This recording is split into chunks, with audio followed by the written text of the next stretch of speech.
مرحبا بكم في قناة المطبخ الجزائري. طبقنا لنهار اليوم راح يكون طبق رئيسي بنصف صدر دجاج وكويس راح يرافقه صوص روج بالحمص.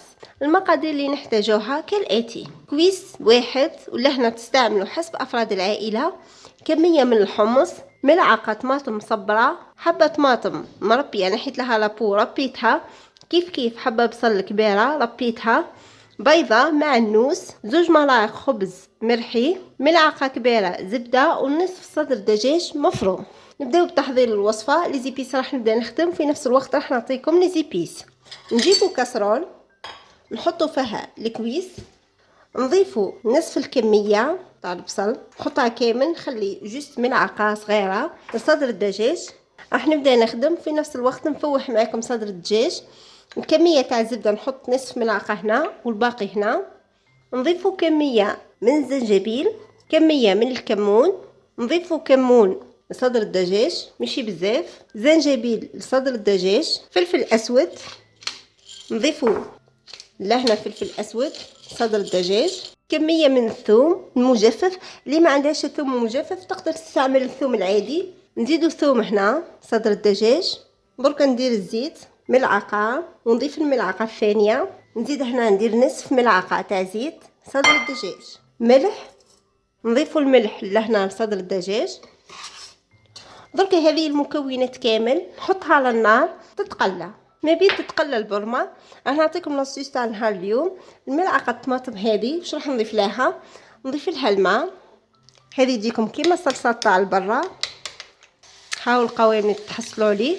راح نحي هذه الكميه نحطها في صدر الدجاج، نضيفوا كميه الطماطم كي نشوفوها تقلات وكميه الحمص، ونزيد نغطي عليها ونخليها تتقلى في غرضها. في هذه المرحله نضيفوا الطماطم المصبره اللي حليناها بالماء ونغطي ونزيد نخليها تتقلى.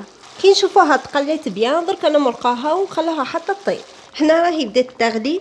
كلمسه اختياريه راح نضيف الفلفل الحار، اللي ما يحبش الحار ما يديرش.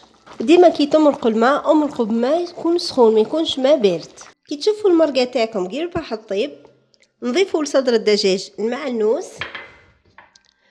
كميه الخبز، البيضه هنا راح نضربها قبل ما نحطها وندير نصف الكميه ونشوف. لهنا الخبز راح يخلي الكميه تضاعف. نبدو نخلطوا المكونات. درك نشوفوا الكميه تاع نصف صدر دجاج واش تخرج لنا. الزبده اللي درناها راح تخلي صدر الدجاج ما يجيش ناشف، يجي طري من داخل. حنا راهي بدات تنسجم، خاطرش كان نحط كميه البيضه كامله الباقي راح تحصلوا فيها وتجيكم جاريه وتقعدوا تضيفوا لها في الخبز، والباقي يروح الذوق تاع صدر الدجاج. نحسوا كشغل رانا قاعدين ناكلوه ماشي في صدر الدجاج. لهكذا ما حبيش ندير الكميه كامله تاع البيض. نجيب صحن نكون حاطه فيه الفرينه. في الصحن هذا راح نحط فيه الكويرات. هنا راح نستعمل كميه من الزيت نديرها في الايد باش يجوا الحبات تاعنا مليح. حجم الكويرات تحكموا فيه نتوما. شوفوا كي ندير الزيت ما تلصقش الحبه في اليد.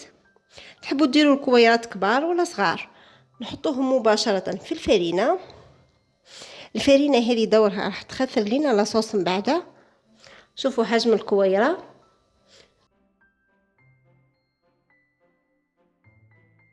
هذه هي الكميه اللي خرجتها لي نصف صدر دجاج. درك راح نضيفها للمرقه.